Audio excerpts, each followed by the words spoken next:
สบายดีจ้าแดดอ่อนพาดางแลนมาโค้งจนหอดพี่น้องอันนี้มันกำลังออกกำลังขึ้นของกูนะกูกระเสร็จอุโมงค์ไปใส่กันนะเด้เฮ้ยสบายดีเด้พี่น้องสวัสดีสุขคนครับสวัสดีตอน16 นาฬิกาเอาต้นไม้เอายังมาไหวแล้วก็ติดไปปัดกับมันได้งามเดี๋ยวเฮ้ยมันเลี้ยงมันใหญ่ไว้ต้นดอกกระดาษเนี่ยนะภาษาไทยเอิ้นต้นเฟื่องฟ้า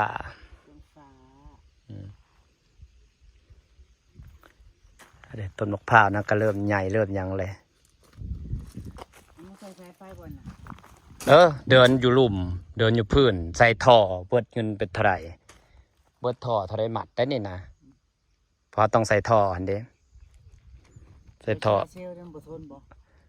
มันบ่ทาวรเดี๋ยวเฮ้ยปีเดียว2 ปีมันก็ตายแล้วก็เลยแบบเดินอันนี้เอาดีกว่าย่ำปลอดมันขาดเท่ากับเปลี่ยนเอามันจะอยู่ได้ยากอยู่ได้ทาวรนะว่าแล้วก็ได้บอดโซลาเซลล์ผัดซื้อตั้งหลอดละ1,000 กว่าบาทผัดมันก็ได้ซื้อสีมาทานั่น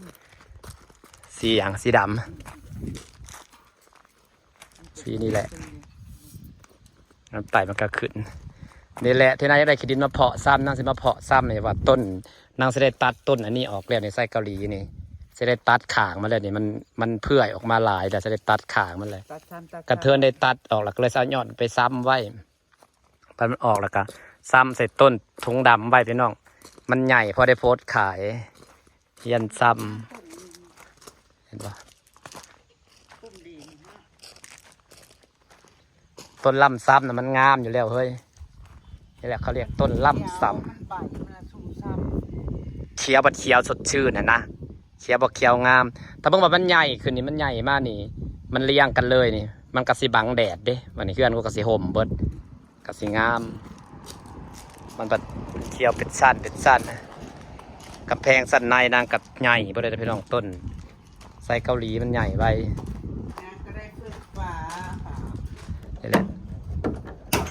นี่แหละที่พากันไปหอบทีมก็ได้ซ้ำนี่แหละพี่น้องจุดประสงค์คืออยากไปได้ดินนั่นนี่แหละถุงละ25,000 กีบเป็นเงินบาทพอซื้ออยู่ถุงละ25,000กระตกกับเงินบาทกับจักบาทเลยมาจากไทยถูก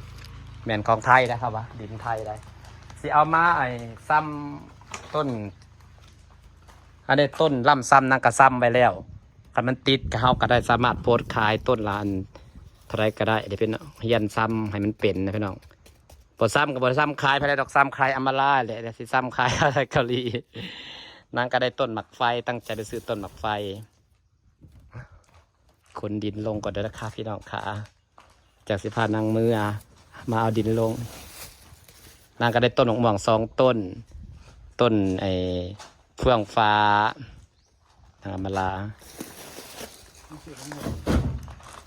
นี่โยนลงข้างหลังพี่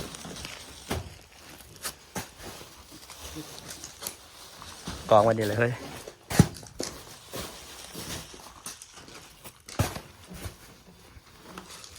อาหารให้ปลาก็รอบแรงพี่น้องตะวานปุ๊บกะลูกมาแตกเซล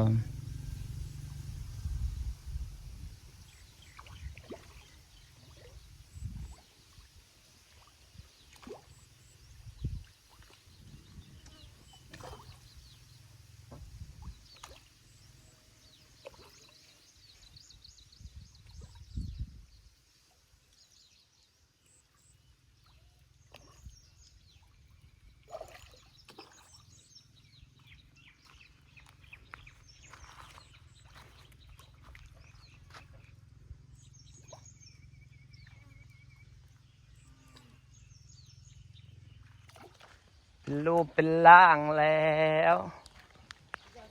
เริ่มก่อก็เริ่มเป็นรูปเป็นร่างแล้วพี่น้องจ๋าเริ่มเป็นรูปเป็นร่างก็เริ่มงามแล้วจ้า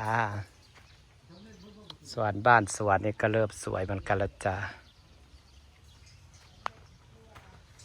เริ่มสวยแล้วนี่พากันมาแต่ซื้อของ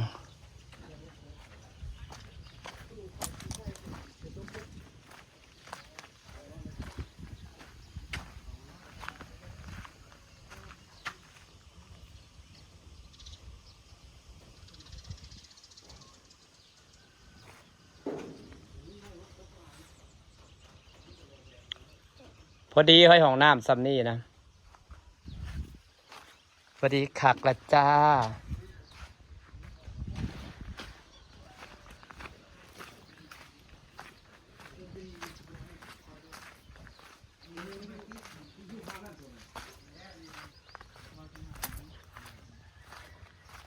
มันขาดเป็นเสื้อตัวนี้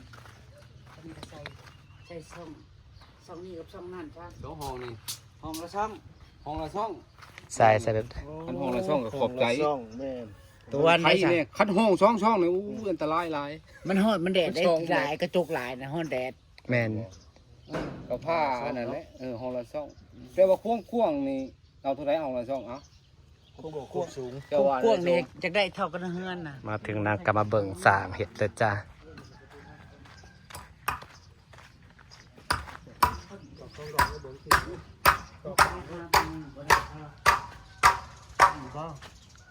ยังได้นะเซ็ตห้องบ่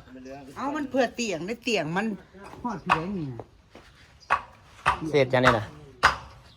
เห็ดแบบนั้นน่ะถูกแล้วก็ว่านะ บ่ห้องนอนห้องนี้ อันจะเป็นห้องโถงมันนี่เลย อ๋อ ห้องนอนนี่บ่มีห้องน้ำซะนี่นะ มาพี่ปะ แม่นต้องเอาขยับเข้ามาทางนี้ซะ อิหยัง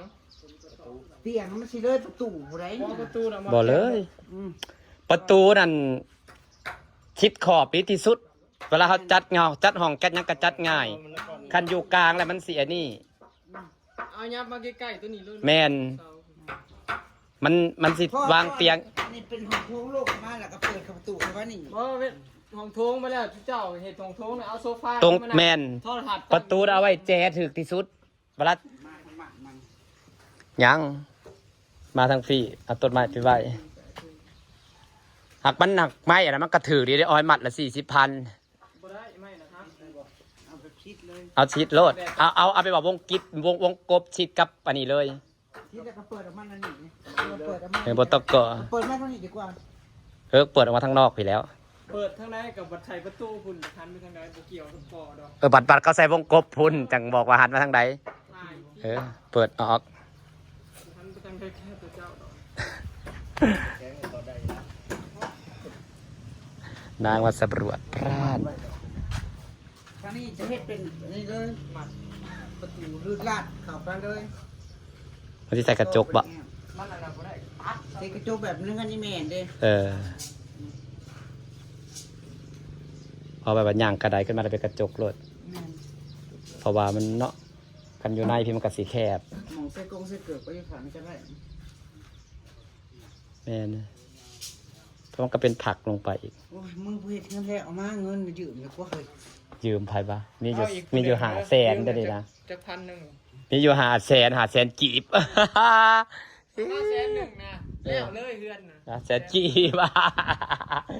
แสนกีบเดี๋ยวผ้ายืนโลดกับ100,000 บาทนี่ อันนี้ก็ที่ได้แบบมาเป็นบอกแป๊บบอกเมื่อเช้านี่ ก็ดีคือกัน ลูเลย เพราะวัน ห้องมันใหญ่เจ้าขัดเป็นห้องเนาะห้องละ ก็ดีคือกัน ห้องแขก ห้อง แขกมานอนมาเล่นพระมาหน่อย แมนมันกะอีกอย่างกันเนาะเห็นบอกมันต้องมีห้องน้อยกับห้องใหญ่ห้องน้อยเห็นบอกพวกเขาดอกคอนโดกับห้องน้อยห้องใหญ่ห้องน้อยเอาไว้หับแขกกัน อันนี้ก็ถือว่าโลกเหมือนกัน กับกระเดะก็เป็นแต่เด็กก็เป็นห้องโถงเลยเด้